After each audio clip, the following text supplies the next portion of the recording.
دفعہ بلند آواز سے درود پڑھ دیجیے حضرت حجت کی بارگاہ میں.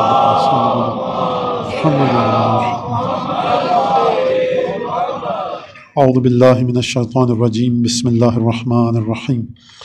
الحمد للہ الذی جعل الحمد مفتاحا لذکرہ وسببا للمزید من فضلہ ودلیلا علی آلائہ وعظمتہ.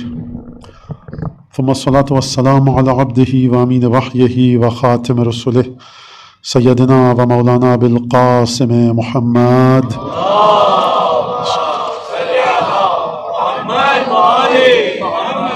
وعلى أهل بيته الطيبين الطاهرين الذين أذهب الله عنهم الرجس وطهرهم تطهيرا.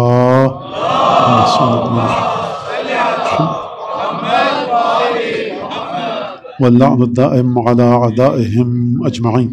أما بعد فقد قال الله الحكيم في كتابه المجيد: أعوذ بالله من الشيطان الرجيم وما رسلناك إلا رحمة للعالمين.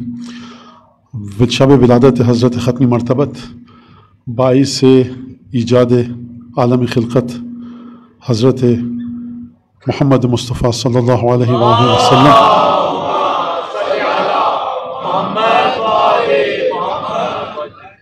اور آپ سب کو جو یہاں جمع ہوئے ہیں مبارکباد پیش کرنے کے لیے، آپ سب کی مبارکبادیں حضرت حجت کی بارگاہ میں مقبول واقع ہوں انشاءاللہ. اور جس طرح کہ یقیناً جو کہ ہم کو حکم دیا گیا کہ ہماری خوشی میں خوش رہو، ہمارے غم میں غمگین رہو، تو یقیناً آج حضرت حجت صاحب العصر والزمان کی بارگاہ میں ہم سب مبارکباد پیش کرتے ہیں. جناب آمنہ بنت وہب کی بارگاہ میں، حضرت عبداللہ کی بارگاہ میں، اور اس سے پہلے اگر تاریخی لحاظ سے جائیں پیچھے کی طرف تو حضرت ابراہیم کی بارگاہ میں، کہ حضرت ابراہیم کے دل میں بڑی ایک طلب تھی، ایک کسک تھی کہ ایک ایسا رسول بھیج کہ جو ان خصوصیات کے ساتھ ہو.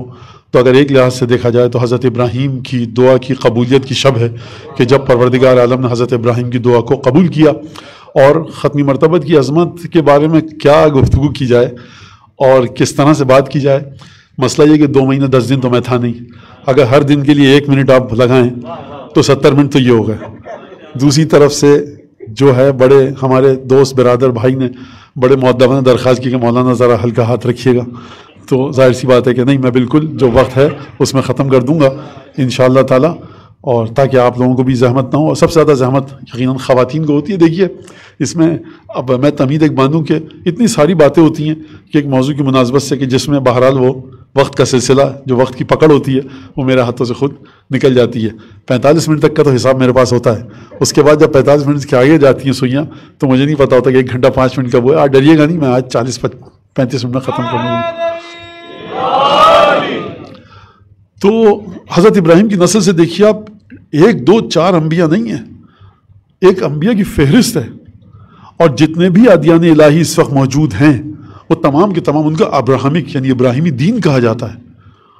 اتنے ڈھیروں انبیاء ہونے کے باوجود کہ جن کے پاس عجیب و غریب قسم کے معجزے خدا نے دیے، حضرت ابراہیم علیہ السلام کی جو دعا قبول ہوئی وہ جناب آمنہ کی آغوش میں کل جو طفل مبارک و مسعود و میمون آئے گا، اس بچے کے ذریعے، اس نومولود کے ذریعے قبول ہوئی. یہ خود ایک عجیب بات ہے. حضرت ابراہیم کو وہ چیزیں خدا نے عطا کی، اس کے باوجود بھی حضرت ابراہیم یہ نہیں فرما رہے کہ پروردگار مجھے قرار دے دے کہ جس کے پاس وہ حکمت ہو، مجھے وہ تمام تحفے عطا فرما. یعنی جب حقیقت انسان کی، حضرت ابراہیم جیسی ہستی، جب خدا فرما رہا ہے کذالک نوری ابراہیم ملکوت السماوات والارض ولیکون من الموقنین، ہم نے ابراہیم کو زمین اور آسمان کی حقیقتیں دکھائیں اور تاکہ وہ یقین والوں میں سے ہو جائیں. حضرت ابراہیم کے تمام مطالبات کو قبول کیا. حضرت ابراہیم، ہمیشہ آپ سنتے آئے ہیں یہ بات مجھ سے کہ چہیتے ترین لاڈلے ترین پیغمبر ہیں. اس کے باوجود جب حضرت ابراہیم کے سامنے تمام زمین و آسمان کی حقیقتیں منکشف ہو گئیں، تمام کی تمام چیزوں پر سے پردہ اٹھ گیا، زمین اور آسمان کے ملکوت کو خدا نے دکھایا. یہ نہیں کہ حضرت ابراہیم عبادت کر رہے تھے، ایک دفعہ سامنے سے ایک چیز کشف ہو گئی. اگر یہ بھی ہوتا خدا کی طرف سے ہوتا، لیکن خدا اپنی جانب نسبت دے کر کہہ رہا ہے کذالک نوری ابراہیم ملکوت السماوات والارض، ہم نے دکھائے ابراہیم کو زمین اور آسمان کے ملکوت.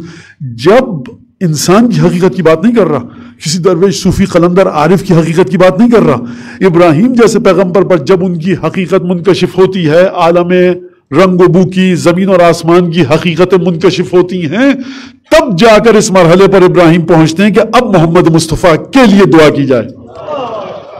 یہ معمولی حقیقت نہیں ہے جو ہمارے اور آپ کے پیغمبر کو ملی ہے، یہ ایک بڑی عجیب منزلت ہے.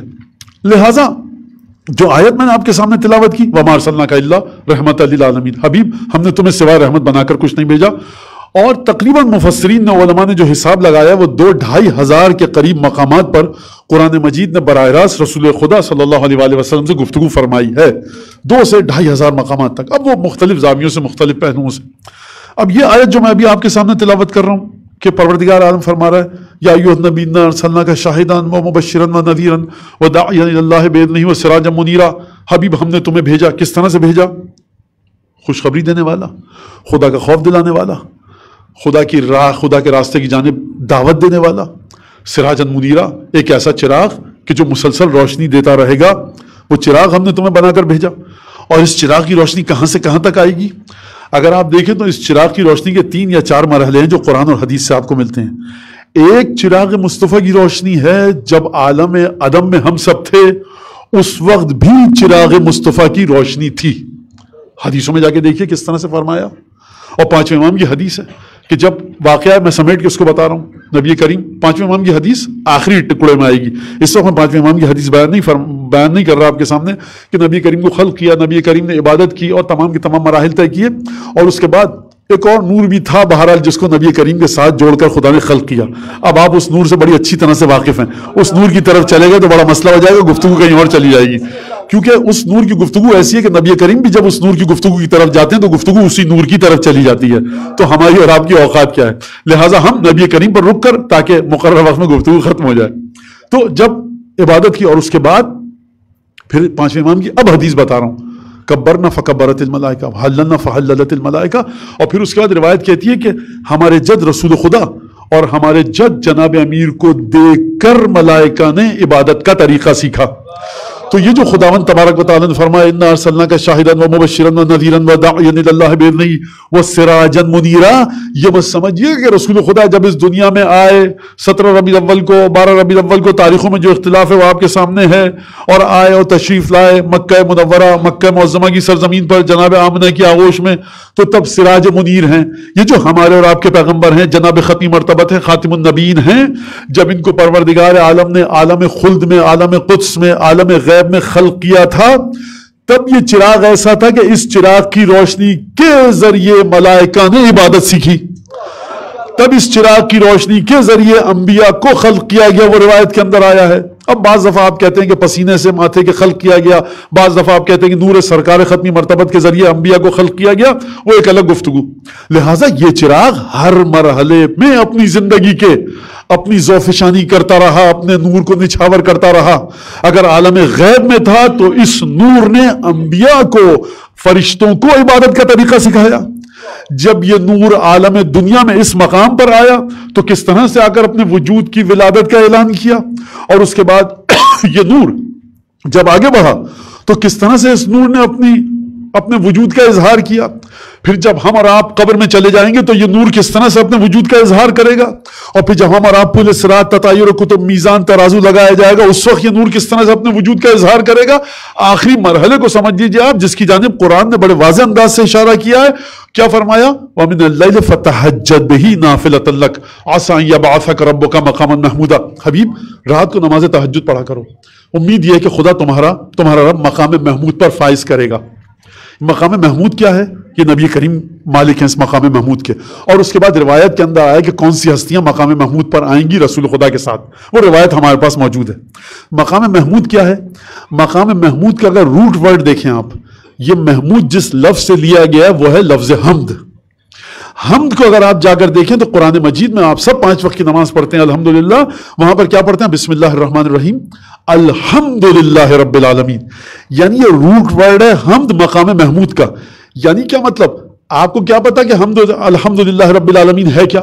مجھے کیا پتا کہ الحمدللہ رب العالمین ہے کیا؟ اس کی شکل کیسی ہوگی، صورت کیسی ہوگی، نورانیت کیسی ہوگی؟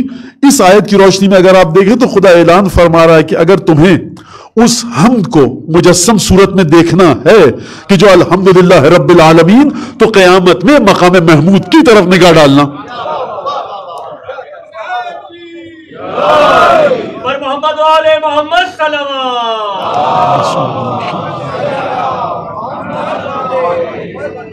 اچھا وہ مقام محمود ہر ایک کے لیے ہوگا کھلا ہوا کہ ہر کوئی دیکھ لے؟ جس کو رسول خدا انسانی صورت میں سمجھ میں نہیں آ سکے، جس اٹھائی گیرے کو، جن چور اچکوں کو زندگی بھر دشمنی کی رسول خدا کے ساتھ، تو اس کو قیامت میں جا کر دیکھ سکے گا وہ. اور خدا نے انتظام بھی وہاں کیا اس طرح سے رسول خدا کو رکھے گا کہ جن سے نفرت کرتے تھے انہی کے ساتھ ہوں گے، دیکھ کر ناک بھو چڑھائیں گے. یہ میں نہیں کہہ رہا، قرآن مجید فرما رہا ہے، چھٹے امام کی حدیث ہے کہ وہ سورہ ملک کے اندر فَلَمَّا رَأَوْا زُلْفَةً سِيَتْ وُجُوهُ الَّذِينَ كَفَرُوا، یہ کافر جنہوں نے رسول خدا کو ٹھکرایا. اب رسول خدا کو ٹھکرانے کے بہت سی جہتیں ہو سکتی ہیں، بہت سے پہلو ہو سکتے ہیں. ایک شخص کہہ رہا ہے ہم عبادت اپنے انداز میں کریں گے، کلمہ تو پڑھتے ہیں اشہد ان محمد رسول اللہ کا، عبادتیں اپنے انداز میں کریں گے، جو نماز میں ہمیں پسند آئے گا اس طرح سے کریں گے، سجدہ اپنی طرح سے کریں گے، رکوع اپنی طرح سے کریں گے، غسل اپنی طرح سے، وضو باقی کر لیجیے. آپ نے ٹھکرا دیا تو وہاں پر چھٹے امام نے فرمایا کہ جب قیامت کے دن مقام محمود پر رسول خدا تشریف فرما ہوں گے، کیا ہوگا مقام محمود؟ اب دیکھیے گفتگو بڑی پیچیدہ ہے. قیامت کے اندر جو مناظر ہیں چھٹے اور پانچویں امام نے بیان فرمائے، جناب امیر المومنین نے بیان فرمائے، جناب سیدہ نے بیان فرمائے، وہ ہر ایک باقاعدہ ایک الگ رجسٹر دفتر چاہتا ہے اور ایک ہر مقام ایک الگ گفتگو چاہتا ہے. تو آپ ڈریے گا مت کہ میں ہر مقام پر گفتگو کروں گا تو کافی دیر ہو جائے گی. بس یہ سن لیجئے کہ وہاں پر فرمائے رسول خدا مشک کے ڈھیر پر ہوں گے اور جناب امیر ان سے ایک سیڑھی نیچے تشریف فرما ہوں گے. فَلَمَّا رَأَوْا زُلْفَةً، جب لوگ دیکھیں گے علی بن ابی طالب کو جو لقب دیا گیا اس آیت میں زلفتن، زلفتن کا مطلب کیا ہے؟ تقرب، نزدیکی. جب کافر یہاں بھی دیکھیں گے جنہوں نے رسول خدا کو نہیں مانا کہ یہاں بھی اتنا نزدیک ہے، بس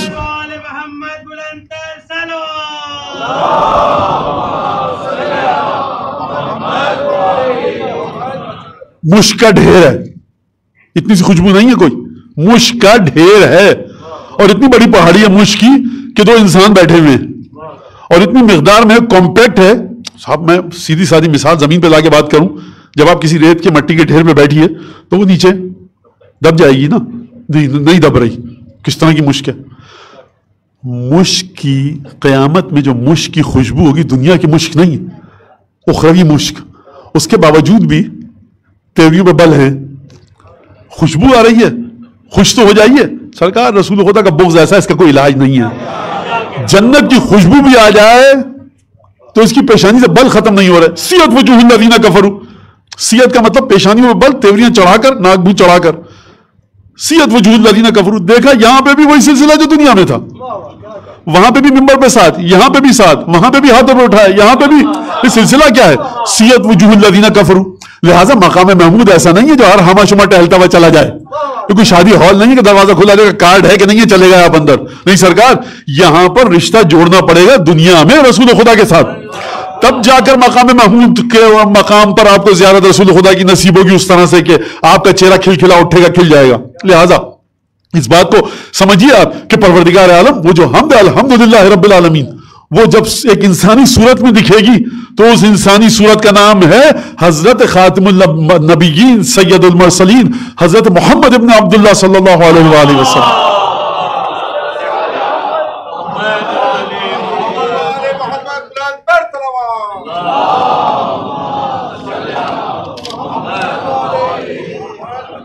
اب بات یہ کہ میں جناب امیر جناب رسالت کے بارے میں کیا کہوں، مجھے کہنے کا حق کیا ہے؟ اگر نازل ترین مرحلہ دیکھیں جو سب سے پہلے مدح کی زمین پر رسالت مآب کی، وہ چچا نے کی، حضرت ابو طالب نے. بالا ترین مرحلہ دیکھیے زمین پر تو ابو طالب کے بیٹے نے کی. آغاز ہو رہا ہے رسول خدا کی مدح کا زمین پر ابو طالب کے ذریعے، اور اختتام ہو رہا ہے جناب امیر پر. جس ہستی کی مدحت کا آغاز ابو طالب سے ہو، اختتام ہو جناب امیر پر، تو یہاں پر کسی مولوی مفتوی کی اوقات ہے کہ کچھ بات کر سکے؟ سرکار کچھ بات ہی نہیں کر سکتے، کریں گے کیا؟ یقین کیجئے یہ کوئی جوش خطابت نہیں. رسول خدا کی شخصیت پر اتنے ہمارے اور آپ کی غفلت کے اتنے دبیز اور گہرے پردے پڑے ہیں کہ یہ ہٹائے نہیں ہٹ سکتے. لہٰذا میں ظاہر سی بات ہے کہ بھائی کے ذریعے بھائی کی مدح کروں گا، اور لہٰذا 26واں خطبہ جناب امیر نے دیا ہے. اب سب سے پہلے تو بات یہ ہے کہ پروردگار عالم نے خلقت کا جو ذکر کیا. اب دیکھیے سرکار، طریقہ یہ ہوتا ہے کہ جب آپ کوئی بچہ پیدا ہو تو آپ کسی غیر سے نہیں پوچھتے نام کیا رکھا گیا، باپ سے پوچھتے ہیں آپ نے نام کیا رکھا، کس دن ولادت ہوئی، کس گھنٹے کس گھڑی ولادت ہوئی، عقیقہ ہو گیا کہ نہیں ہو گیا؟ گھر والے بتائیں گے. 10 گھر چھوڑ کے آپ کسی پڑوسی کے پاس جائیں کہ نام کیا رکھا ہو، کہ بھائی مجھ سے آپ کیا پوچھ رہے ہیں، میں یہاں پر آدھار کارڈ بنا رہا ہوں یا نادرا کارڈ؟ گھر والوں سے پوچھیے. تو نبی کے ایک تو گھر والے تھوڑی ہیں سرکار، 13 گھر والے ہیں، ایک سے بڑھ کر ایک عصمت کے مقام پر. اور وہ ہستیاں ہیں کہ جن کو خداوند تبارک و تعالیٰ نے اپنی زبان قرار دیا، وہ ہستیاں کہ جن کی زبان کی ضمانت لی. تو میں 10 12 15 گھر چھوڑ کے دور کیوں جاؤں؟ گھر والوں کے پاس ہی رکیے تاکہ ان سے پوچھیے. لہذا حضرت امام صادق علیہ الصلوۃ والسلام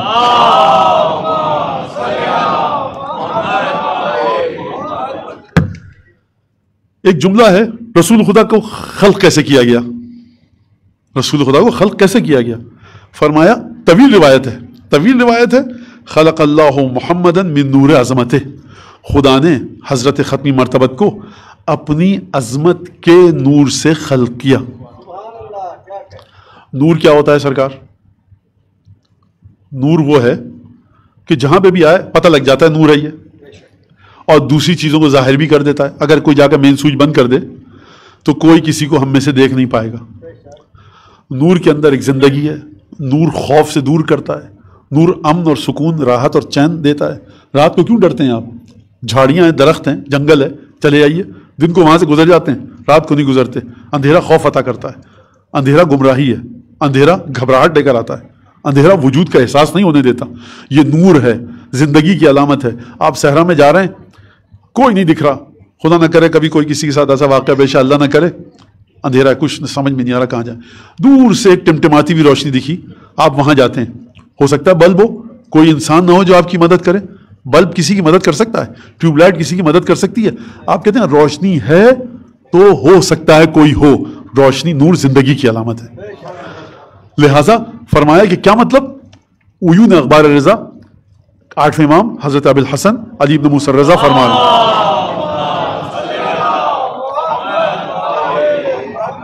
فرمایا ابن رسول اللہ، یہ جو آیت ہے اللہ نور السماوات والارض، خدا زمین اور آسمان کا نور ہے، اس کا مطلب کیا ہے؟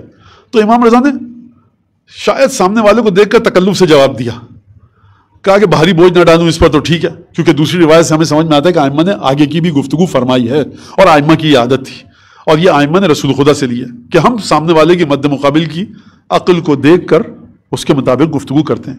فرمایا کہ اللہ نور السماوات والارض، خدا زمین اور آسمان کا نور ہے. کیا مطلب؟ مطلب یہ کہ ہادی، خداوند تبارک و تعالیٰ ہدایت کرتا ہے. کس کے لیے؟ کہ جو آسمانوں میں ہے اس کی بھی. اور ہادی ہے خدا کس کا؟ جو زمینوں میں ہے. جو زمین پہ رہتا ہے خدا اس کی بھی ہدایت کرتا ہے، جو آسمانوں میں ہے خدا اس کی بھی ہدایت کرتا ہے. جو عرشی مخلوق ہے خدا اس کی بھی ہدایت کرتا ہے، جو فرشی مخلوق ہے خدا اس کی بھی ہدایت کرتا ہے. اس کا مطلب یہ ہے. ایک تو معنی یہ اللہ نور السماوات والارض. میں نے مثال دی آپ کو، اگر یہ تمام بجلی کی چیزیں بند کر دی جائیں آپ کو کچھ نظر نہیں آئے گا. جیسے ہی بٹن دبائیں گے آپ، روشنی ہوگی، آپ کو سب دکھنے لگے گا. تو خدا اگر کائنات سے ہٹ جائے تو اندھیرا چھا جائے گا، آپ کچھ نہیں دیکھ سکیں گے. اور خدا اگر آ جائے تو آپ سب دیکھنے لگیں گے. نہیں سرکار، بات اس سے آگے کی ہے. خدا اگر نہ ہو تو کچھ نہیں ہے. پھر آپ اور ہم فرض کرنے کے لیے بھی ہمارے وجود کو فرض نہیں کیا جا سکتا.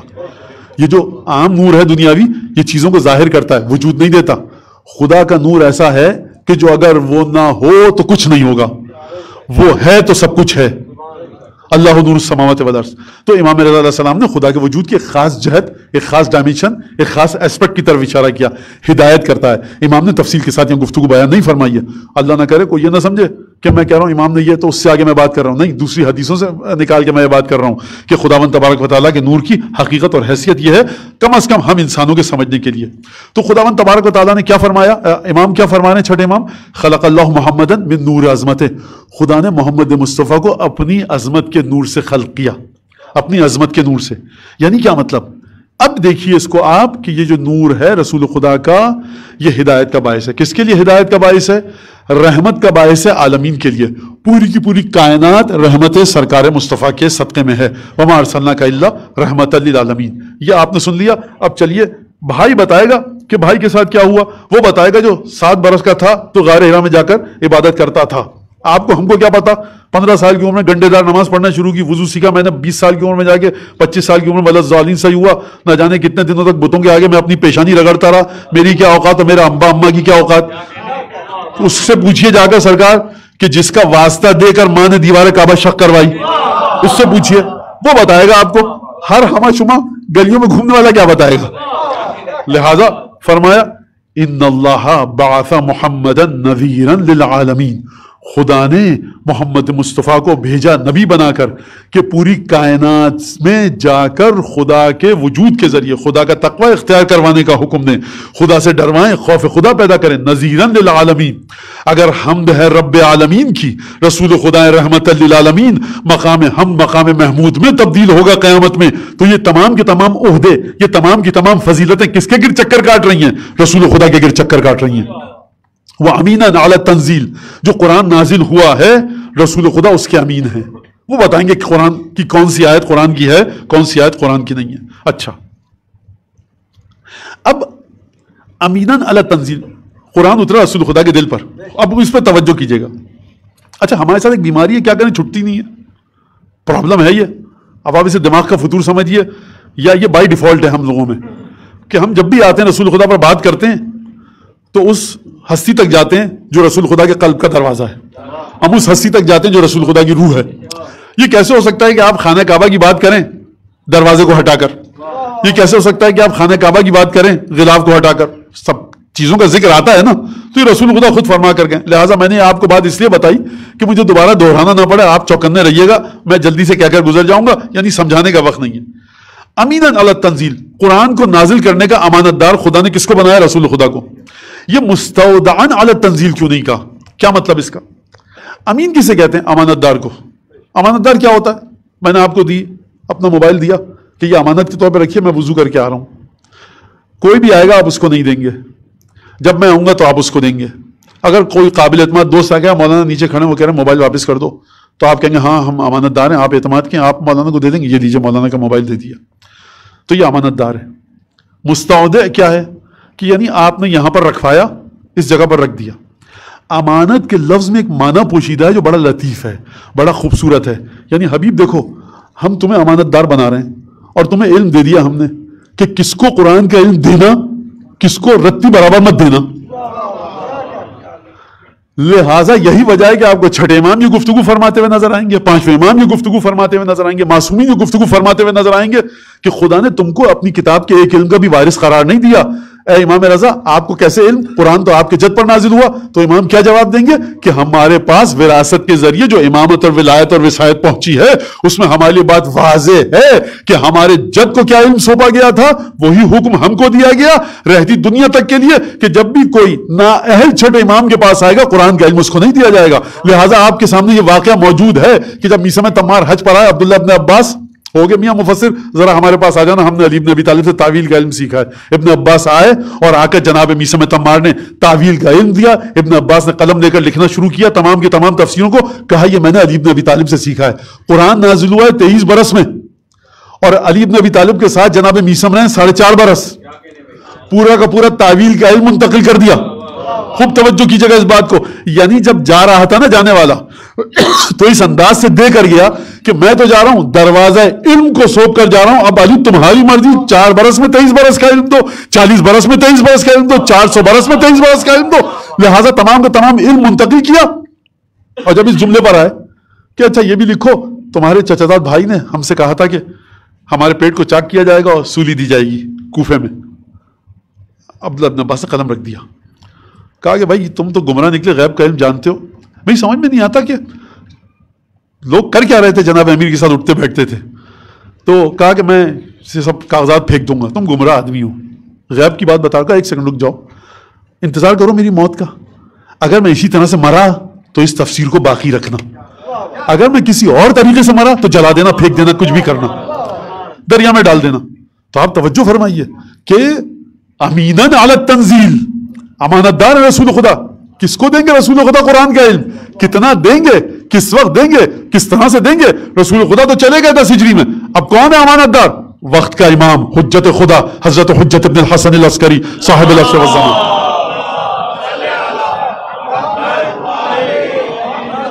امانت دار ہیں. لہذا آپ امام ائمہ سے لاتعداد روایتیں جس کو ہم چاہیں گے جس کو ہم چاہیں گے ہماری حدیثوں کا علم آئے گا، جس کو ہم چاہیں گے قرآن کی تفسیر کا علم آئے گا. یہی وجہ ہے کہ علوم اہل بیت کو حاصل کرنے کے سلسلے میں صرف انسان کو رٹو طوطا نہیں بننا چاہیے. ایک توسل، ایک جبی سائی کرنا، کبھی نجف، کبھی کربلا، کبھی مشہد، رگڑو پیشانی کو جا کر وہاں پر توسل کرو، کیونکہ یہ دروازہ علم نبی ہیں. اگلا جملہ کیا فرمایا جناب امیر نے؟ وَأَنْتُمْ مَعَشَرَ الْعَرَبِ، اے عرب تم لوگ، عَلَى شَرِّ دِينٍ وَفِي شَرِّ دَارٍ، تم لوگ بدترین دین پر تھے، بدترین شہر میں رہ رہے تھے. مُنِخُونَ بَيْنَ حِجَارَةٍ خَشْنٍ وَحَيَّاتٍ سُمٍّ، تم بے جان، بے ڈھنگے، بے ہیبت پتھروں کے درمیان رہ رہے تھے. اب اس کی مراد یا تو مکے کی پہاڑیاں ہیں یا وہ بت ہیں جو انہوں نے بنا کر رکھے تھے. وَحَيَّاتٍ سُمٍّ، اب حیات کو کئی معنی ہیں اس کے. تم ایسے خطرناک سانپوں کے درمیان رہ رہے تھے جو سن نہیں سکتے کچھ. تو کیوں مولا کائنات نے خطرناک ایک اس بات کا ذکر کیا کہ تم ایسے سانپوں کے درمیان رہ رہے تھے جو بہرے تھے؟ اس میں کیا خطرناک بات ہے؟ سانپ اگر سن رہا ہو تو دھمک آئے گی پیروں کی تو بھاگ جائے گا، ہے کہ نہیں ہے؟ لیکن اگر سانپ سن نہیں رہا ہو تو 100 لوگ جا رہے ہیں یہاں سے، اس کو آوازوں کی دھمک نہیں آئے گی، وہیں بیٹھا رہے گا. غلطی کسی کا پاؤں پڑ گیا غلطی سے اگر، تو اس کو ڈس لے گا. جو ایک معنی حیات، اگر اس کا معنی ہو سانپ تو یہ ہے. اور بھی مفسرین نے بعض معنی نقل کیے، اس پہ ہم نہیں جا رہے. بہرحال امیر مومنین یہ فرما رہے ہیں، اور ایک معنی یہ ہے جو اہل لغت نے نقل کیا. تشربون القدر، جوہر کا پانی پیتے تھے. جوہر کا پانی گندا ہوتا ہے، وہ پیتے تھے. وتاکلون الجشب، نہایت بدمزہ کھانا کھاتے تھے. تسفکون دماءکم، اپنا خون بہاتے تھے خود. وتقطعون ارحامکم، رشتہ داروں سے قطع تعلق کر چکے تھے. الاصنام فیکم منصوبہ، بت تمہارے درمیان موجود تھے. والآثام بکم معصوبہ، تمہارے گناہوں نے تم کو جکڑ لیا تھا. ایسے میں رسول خدا کو خدا نے رسول بنا کر بھیجا. اگر یہ ٹکڑا آپ 26ویں خطبے کا آپ پڑھیں اور جا کر فدق کا جو خطبہ جناب سیدہ نے دیا ہے اس کے ساتھ جوڑیں، تو میں کئی دفعہ آپ کے سامنے کہہ چکا ہوں کہ خدا فدق کے خطبے سے آپ وہ تمام الفاظ نکال دیجئے جس میں بی بی فرما رہی ہیں کہ میں محمد کی بیٹی ہوں، وہ ہٹا دیجئے، اور آپ کہیے میں رسول خدا کا بھائی علی ہوں. آپ کہیں گے مولا علی نے خطبہ دیا ہے. اس میں کوئی ایسی نشانی نہیں ہے کہ جس کے ذریعے آپ سمجھ سکیں کہ جناب سیدہ کے الفاظ ہیں جناب امیر کے. تو آپ دیکھ رہے ہیں کف ہونا، ہم پلہ ہونا صرف زوجیت میں نہیں ہے، علم میں ہے، تقوی میں ہے، تمام کے تمام کمالات میں ہے.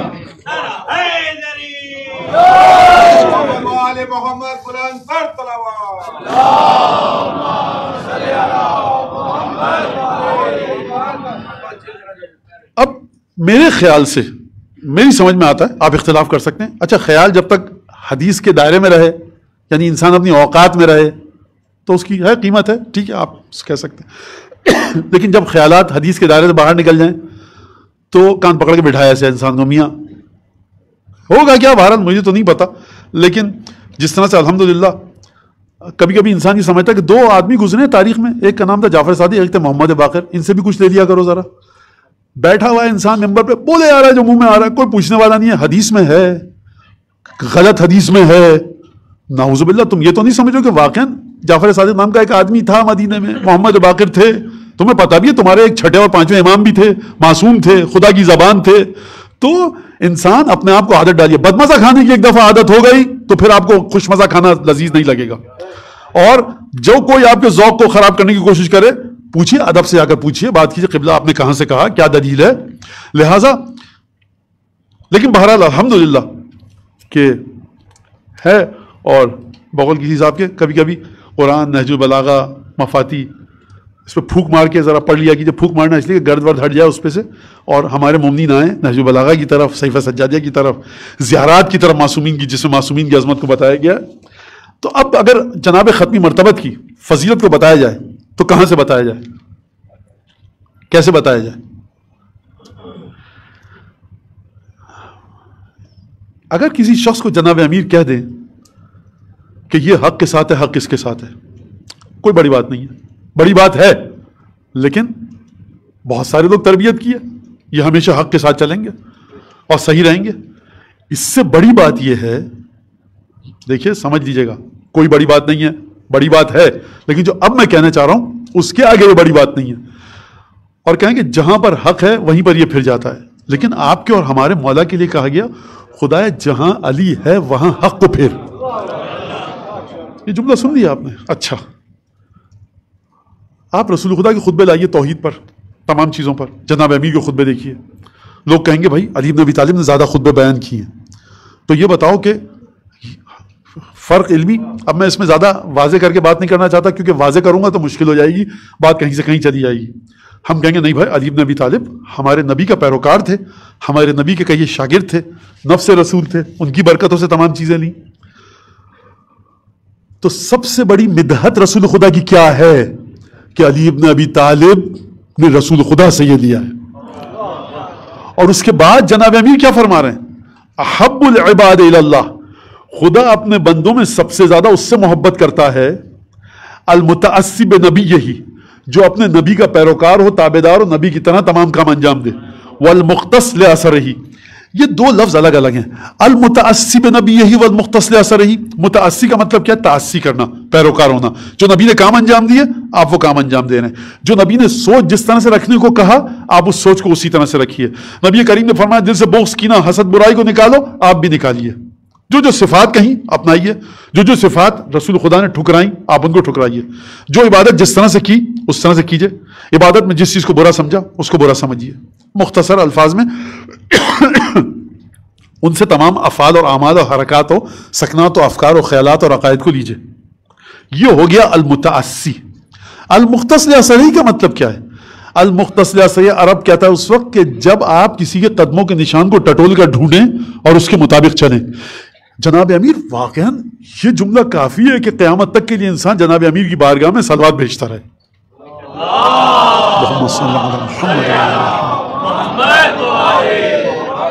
یعنی جو نبی کے سے ہو کر تم تک پہنچ گیا اس پر اکتفا مت کرو، بلکہ تاریخ کے اوراق کو، حدیثوں کے ورقوں کو، حدیث کی کتابوں کو ٹٹول ٹٹول کے کھنگالو، ڈھونڈو کہ تمہارے نبی نے اور کیا کام کیا تھا. ایک مرحلہ ہے تابعداری کا، ایک مرحلہ ہے فرما برداری کا، ایک مرحلہ ہے حکم کی تعمیل کرنے کا. جو پہنچ گیا نبی سے اس کے مطابق چلو، اور جو نہیں پہنچا بس آرام سے بیٹھ جائیں.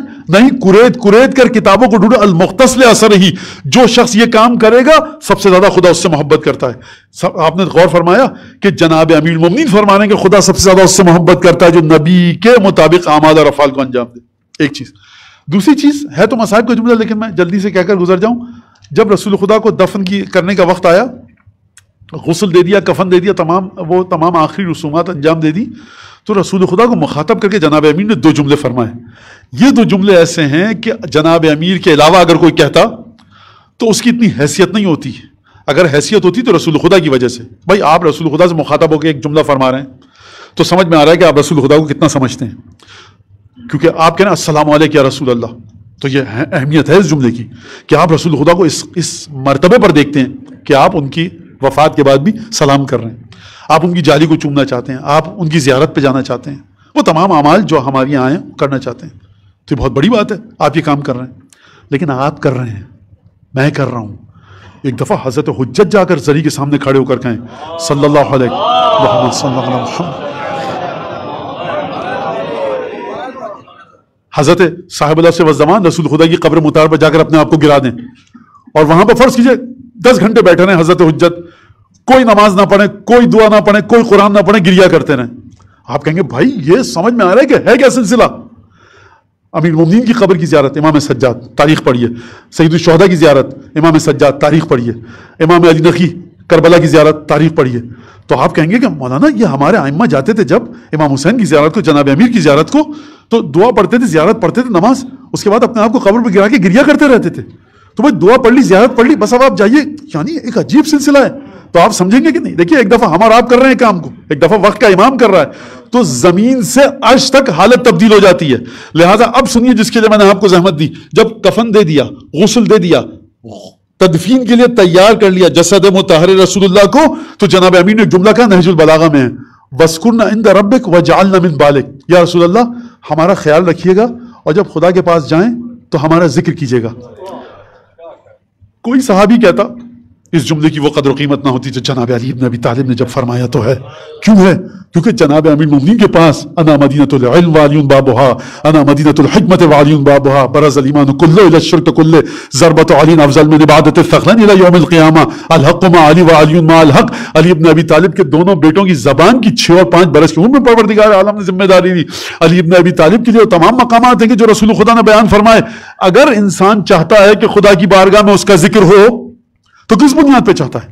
خداوند تبارک و تعالیٰ جوشن کبیر یا اکرم مذکورین ذکر، اے خدا جو تیرا ذکر کرے نا تو اس کا تو بہترین ذکر کرتا ہے وہ تیرا جو ذکر کرنے والا، اور جب بھی جو تیرا ذکر کرے تو اس کا ذکر کرتا ہے، جو تیری یاد میں اپنی زندگی بسر کرے تو اس کا ہم نشیں ہو جاتا ہے۔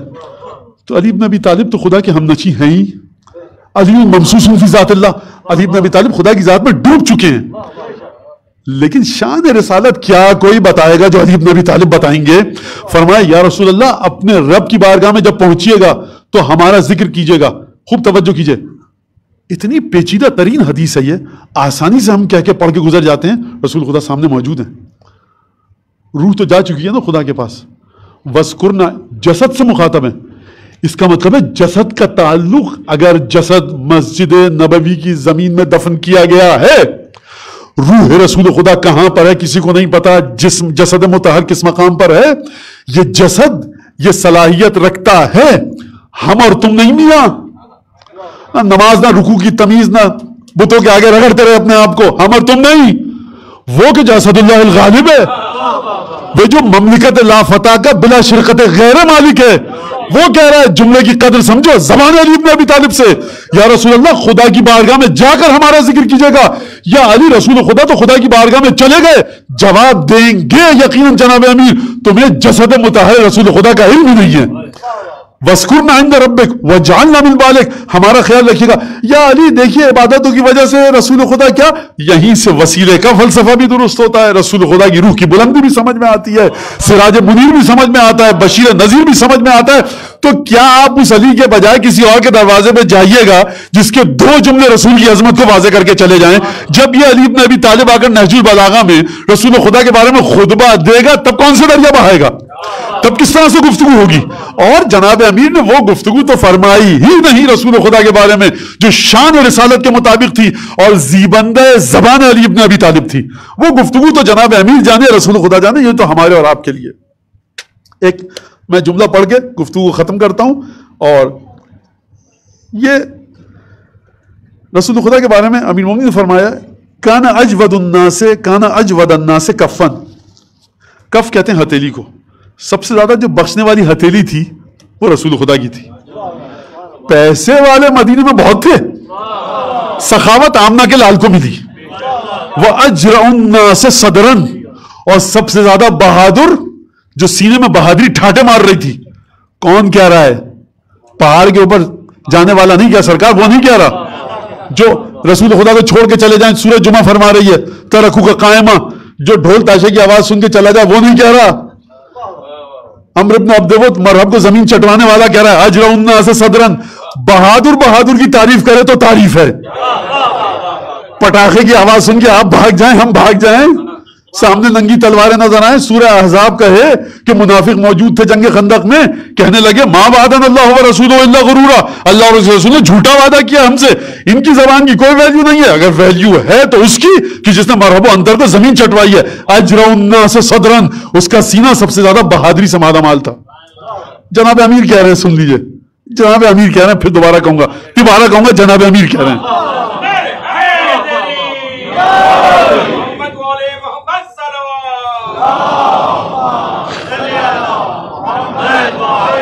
اصدق الناس لہجتن، سب سے سچا جو تھا، اچھا جو سب سے زیادہ بہادر ہو، اب اسے کسی بہادر کی ضرورت نہیں ہے کہ وہ کہے کہ صاحب آپ بھی آ جائیے کشکول لے کے کھڑا ہو مسلمان ہو جائیے۔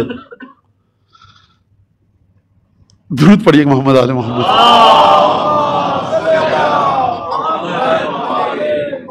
اصدق الناس لہجتن، سب سے زیادہ سچے تھے رسول خدا، اوفاہم ذمتن، جب بھی اپنے کوئی کاندھوں پہ چیز لیتے تھے وعدہ کرتے تھے اس کو بڑے بہترین طریقے سے وفاداری کرتے تھے، کوئی رسول خدا کی طرح وعدے کی وفا نہیں کرتا تھا۔ وَأَلْيَنُهُمْ عَرِيكَةً، اب یہ عریکہ کہتے کسے ہیں؟ الین آسان لفظ، نرم مزاج آدمی تھے، نرم مزاج، یہ نرم مزاجی بڑی اہم ہے، خوب توجہ کیجئے گا۔ وَأَكْرَمُهُمْ عِشْرَةً، زندگی جو تھی رسول خدا کی وہ بڑی کریم تھی، عزت والی تھی۔ اب اس کی تشریح کیا ہے اس وقت نہیں ہے، پھر انشاءاللہ بعد میں۔ وَمَنْ رَآهُ بَدِيهَةً هَابَهُ، جو رسول خدا کو سب سے پہلے دیکھتا تھا آ کر وہ ایک ہیبت دل میں آتی تھی، ایک خوف آتا تھا، ہیبت تھی رسول خدا میں، جو ہیبت منتقل ہوئی حضرت امام مجتبیٰ میں رسول خدا کے اس جملے کے مطابق. من رآہ بدیہتن، پہلے جو آ کر مل رہا ہے، ہابہ، ہیبت آتی تھی دل میں. ومن خالطہ فعرفہ احبہ، لیکن جو آ کر ملتا تھا ہیبت آتی تھی. دھیرے دھیرے جب مخالطت، میل جول، میل ملاپ بڑھتا تھا، صبح شام مسجد میں دیکھتا تھا، معرفت حاصل کرتا تھا، تو پھر ہیبت کی جگہ محبت آ جاتی تھی. لم ارى قبلہ ولا بعدہ مثلہ. اب یہ جملہ ہے سرکار، کاپی بند کر دیا میں نے تاکہ آپ کی سانسیں آ سکے. پریشان ہو مولانا تو کاپی لے کے آئے، اللہ خیر کرے. نہیں تو وعدہ خلافی تو ہو چکی ہے، لیکن کوئی مسئلہ نہیں ہے. تو اب فرمانے میں نے رسول خدا کے بعد، رسول خدا سے نہ پہلے رسول خدا سے کوئی دیکھا، نہ رسول خدا کے بعد رسول خدا سے کوئی دیکھا. یہ تو بات سمجھ میں آ گئی، رسول خدا کے بعد نہیں دیکھا. 10 ہجری میں رسول خدا چلے گئے، جناب امیر 30 سال بعد شہید ہوئے، ان کے بعد کسی کو نہیں دیکھا. رسول خدا سے پہلے کس کو دیکھا تھا سرکار؟ جب، اب میں کیا بتاؤں، جب نوح کی کشتی کو بچا رہے ہوں گے شاید، جب کی بات ہو اس طرح کا. بہرحال میں زیادہ نہیں نکلوں گا، گفتگو کہیں سے کہیں چلی آئے گی. ہم حضرت حجت کی بارگاہ میں عاجزانہ، خالصانہ، حقیرانہ ہم لوگ ہیں، اور نہایت عاجزی اور انکساری کے ساتھ حضرت حجت کی بارگاہ میں یہ التجا کرتے ہیں کہ آپ کے جد کا نام لیا گیا ہے، آپ کے جد نرم طبیعت تھے، خلقہ خلقی، آپ اپنے جد کی اولاد ہیں، تو اپنی رحمت اور کرم کے سائے میں ہم سے اس جشن ولادت کو اپنی کرم کے سائے میں اپنی بارگاہ میں قبول فرمائیے، اور اس جشن کو شرف قبولیت سے مزین فرمائیے. اللهم كل وليك الحجة ابن الحسن صلواتك عليه وعلى آبائه في هذه الساعة وفي كل الساعة وليا وحافظا وقائدا وناصرا ودليلا وعينا حتى تسكنه أرضك طوعا وتمتعه فيها طويلا. اللهم بحق محمد وآل محمد عليك صلى على محمد وآل محمد وعجل فرجهم وأهلك عدوهم من الجن والإنس من الأولين والآخرين واكفنا ما همنا وارزقنا العافية ووسع أرزاقنا وطول أعمارنا مع الصحة والسلامة في الجسم والروح. ربنا تقبل منا إنك أنت السميع العليم وتب علینا انک انت التواب الرحیم. جو لوگ، جن لوگوں نے، مومنین مومنات نے خدمت کی ہے اس جشن کے سلسلے میں آئے ہیں، نورانی فیملی کے تمام جو خانوادے کے افراد ہیں جنہوں نے ہم کو جگہ فراہم کی ہے، ان کو توفیقات میں اضافہ فرما، صحت سلامتی برکت عطا فرما، محرومین و محرومات کی مغفرت فرما. دعاؤں کی قبولیت کے لیے بلند آواز سے درود پڑھ دیں.